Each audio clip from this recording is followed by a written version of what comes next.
Hola, mi nombre es Daniela Castillo, les estaré hablando de la Guerra Fría. La Guerra Fría se dio entre el año 1947 a 1991 y les voy a explicar más a detalle qué fue lo que pasó o por qué se dio como lucha no armada.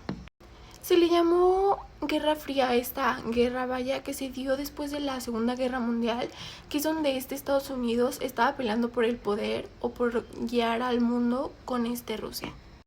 Ya que se habían firmado varios tratados como de paz, se les prohibió a estos países usar armas o invadir literalmente pues el mundo, pero lo que ellos buscaban era implementar sus ideas. En este caso, Estados Unidos buscaba el capitalismo y Rusia el comunismo. Y en sí, por eso podemos decir que es una guerra, pero no es como caliente, por así decirlo, porque no se usaron armamento ni destrucción de ciudades, sino que fue como una guerra de bandos, pero no directa, sino como de quién llega a la luna primero, quién hace inventos primero, quién tiene el mejor gobierno, etc. Ahora les voy a explicar más a detalle a qué se refiere el capitalismo, quién lo inició, por qué se dio, etc. Entonces este señor que podemos ver aquí es Harry S. Truman, fue el que dio como inicio esta Guerra Fría. Él lo que buscaba, o más bien comprometió a Estados Unidos a parar la expansión soviética en Europa. Bueno, pero si te preguntas, ¿qué es el capitalismo? El capitalismo es un sistema de gobierno, más bien un sistema económico, que se basa en que cada quien tiene sus propios bienes y los puede vender, pero es lo tuyo, o sea, tú tienes que trabajar por lo tuyo.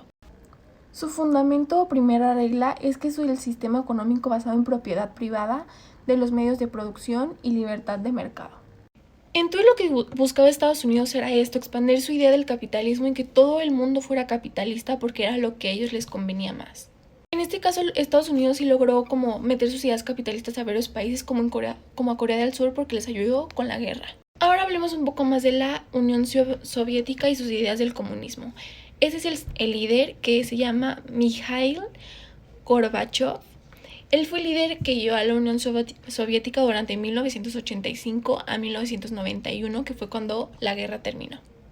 Pero si te preguntas, ¿qué es el socialismo? ¿Qué buscaba? Bueno, el socialismo es una corriente filosófica, política, social y económica y una ideología que abarca gamas de sistemas socioeconómicos caracterizados por la propiedad social de los medios de producción y la autogestión de empresas de parte de trabajadores. Esto quiere decir que todo era del pueblo, todos eran iguales y todos iban a recibir lo mismo. Por ejemplo, si el capitalismo decía que había una granja, había que trabajar para tener esa granja y luego vender lo que estaba en la granja. Y con el socialismo la granja era de todos, entonces todos tenían derecho a tomar lo que había en la granja. Entonces, para ya terminar de explicar esto, se le llamó Guerra Fría porque en sí estos países nunca se atacaron, más ofrecieron su apoyo con armamento a otros países que sí estaban en guerra.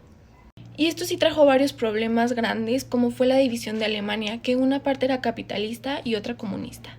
Y aunque se suponía que no podían pelear, Estados Unidos siguió haciendo mucho armamento y Unión Soviética también. Se decían como, yo tengo una bomba nuclear y ellos también. Entonces, para frenar una guerra, ellos siguieron produciendo armamento.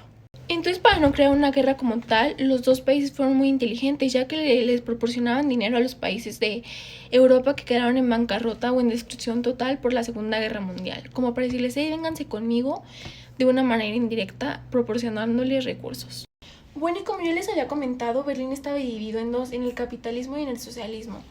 Cuando el muro de Berlín, que era lo que dividía estas dos como partes de Alemania, cae, es cuando la Guerra Fría termina y se da por terminada esta guerra. Entonces así terminó, con la caída del muro de Berlín, y después de mucho tiempo el capitalismo se dio como ya de manera más global. Ahorita casi todos los gobiernos lo tienen y los países que eran comunistas en ese entonces se cambiaron al capitalismo.